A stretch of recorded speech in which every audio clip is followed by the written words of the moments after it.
Hello નમસ્કાર મિત્રો, અગાઉના વિડીયોની અંદર આપણે જોતા હતા કે કઈ રીતે આપણે ક્રમચય અને સંચયના ઉદાહરણો કઈ રીતે આપણે સોલ્વ કરતા હતા અને એનો ઉકેલ મેળવતા હતા. આ એક્ઝામ્પલની અંદર મદદથી પણ આપણે એ જ જોશું કે ક્રમચય અને સંચયનો ઉપયોગ કરી અને આપણે સંખ્યાઓની સંખ્યા મતલબ કે ગોઠવણો કેટલી પ્રકારે થાય છે તે આપણે અહીંયા સિમ્પલ શોધવાનું કીધું છે. તો તમે અહીંયા જુઓ પ્રક્રિયાના સ્વાધ્યાય 7ના ક્વેશ્ચન નંબર 6, 7 અને 8નું સોલ્યુશન કે તેની અંદર આપણે ક્રમચયનો ઉપયોગ કરી અને એની ગોઠવણનો પ્રકાર શોધવાનો કીધો છે. તો તમે જુઓ વિડીયો કે કઈ રીતે તમે તેને શોધી શકો અને તેનો ઉકેલ મેળવી શકો. હેલો નમસ્કાર મિત્રો, આપણે અહીંયા એક્ઝામ્પલ નંબર 6 આપેલું છે કે અંગ્રેજી વર્ગમાળામાં 5 સ્વરો અને 21 વ્યંજનો છે, તો મૂળાક્ષરોમાંથી 2 ભિન્ન સ્વરો અને 2 ભિન્ન વ્યંજનો દ્વારા કેટલા શબ્દો બનાવી શકાય, આવું આપણે પૂછ્યું છે પ્રશ્નમાં. તો આપણે કેટલા શબ્દો બનાવી શકાય તે અહીંયા શોધવાનું સિમ્પલ કીધું છે. તો અંગ્રેજી મૂળાક્ષરો છે તેની અંદર 5 સ્વરો અને 21 વ્યંજનો છે, બરાબર છે. તો 2 અલગ અલગ સ્વરો અને અલગ અલગ વ્યંજન, એથી આપણે એક મૂળાક્ષરમાંથી આપણે શબ્દ કેટલા બનાવી શકાય તે અહીંયા કીધું છે શોધવાનું. તો આપણે પસંદ શું કરવાના છે? 2 અલગ અલગ સ્વર અને 2 અલગ અલગ વ્યંજનો.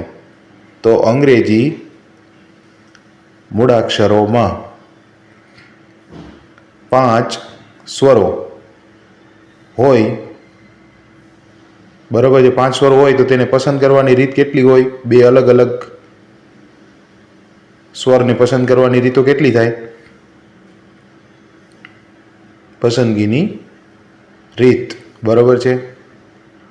તો એ કેટલી રીત થાય આપણે અહીંયા જોઈએ તો 5 સ્વરોમાંથી 2 પસંદ કરવાના છે, તો 5C2 મતલબ કેટલા થશે?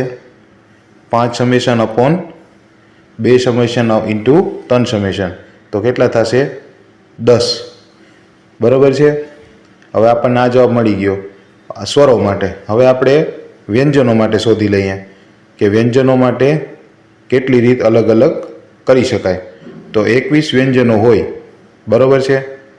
તો 21 વ્યંજનો હોય એમાંથી 2 અલગ અલગ વ્યંજન પસંદ કરવાની રીત કેટલી હોય તે આપણે અહીંયા સિમ્પલ શોધી લઈએ. તો 2 અલગ અલગ વ્યંજન પસંદ કરવાની રીત એના બરાબર શું થશે? તો 21C2 બરાબર શું થશે? 21 summation upon 2 summation into 19 summation, તો આન્સર શું આવશે? 210, બરાબર છે. હવે આપણને અહીંયા 2 અલગ અલગ સ્વર અને વ્યંજનો 2 મળી ગયા છે.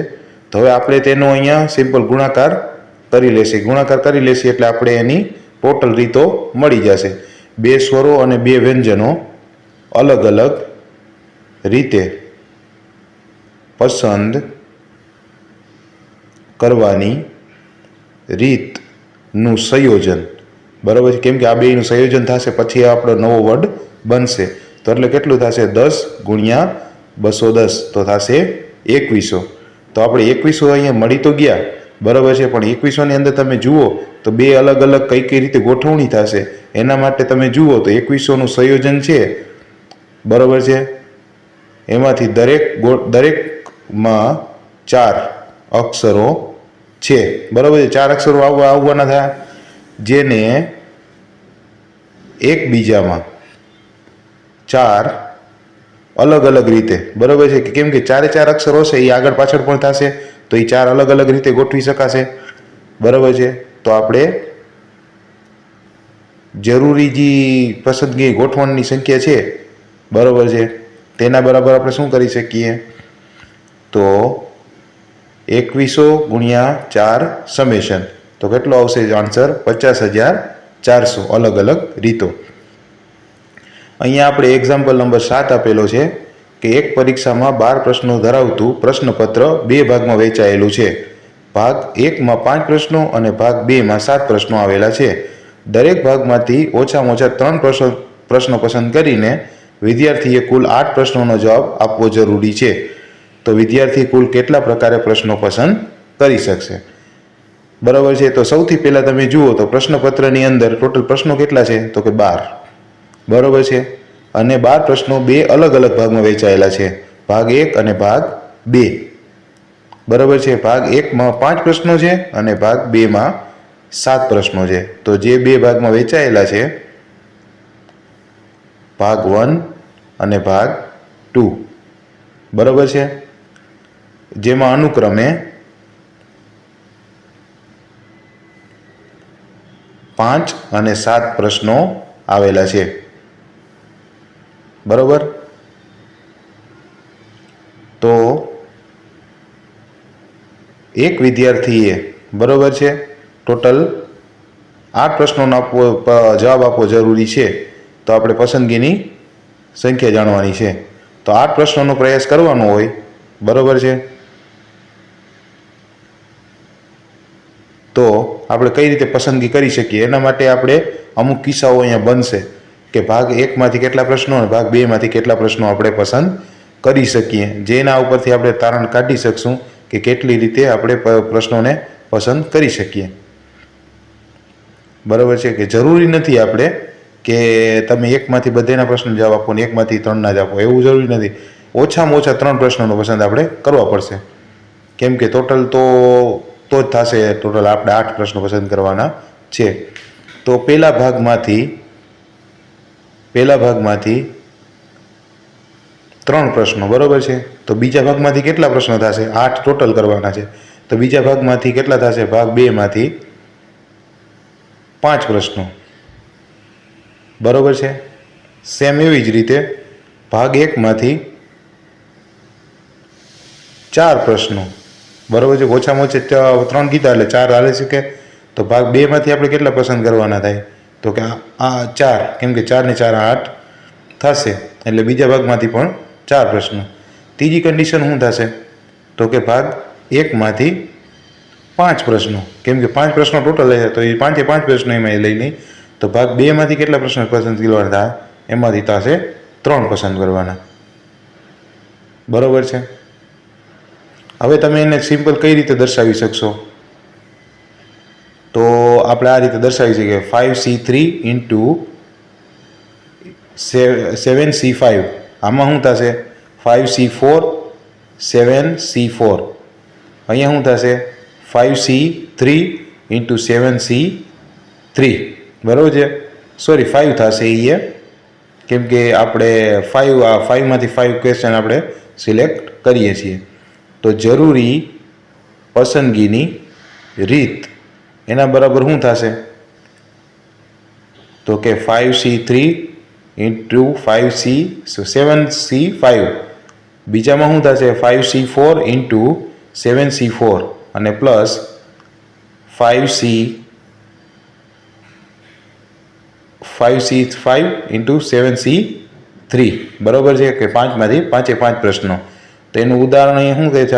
5 summation upon 2 summation into 3 summation, 7 summation ઇમનમ 2 સમેશન ઇન્ટુ 5 સમેશન, અહીંયા શું થશે?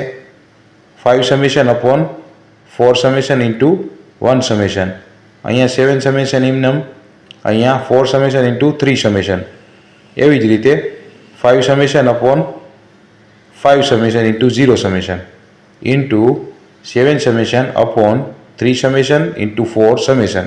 હવે તમે આનો ઉકેલ મેળવો તો ઉકેલ મળશે તમને 210 પ્લસ 175 પ્લસ 35, એટલે ટોટલ થશે 420, બરાબર છે।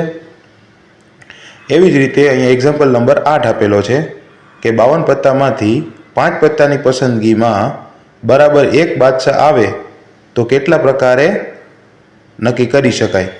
તો 52 પત્તામાંથી 4 રાજાઓ હોય, બરાબર છે, તેની પસંદગી કેટલી થશે?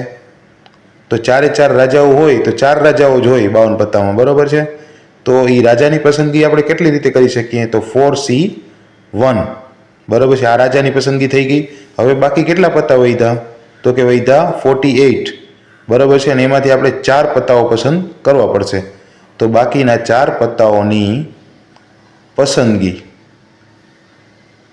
48 અલગ અલગ રીતે કરી શકાશે, બરાબર છે, કેમ કે બાકી 48 પત્તા વધ્યા અને ટોટલ 4 સંખ્યાઓ વધી, તો આપણે 48માંથી બીજે 4 પત્તાઓ પસંદ કરી શકીએ.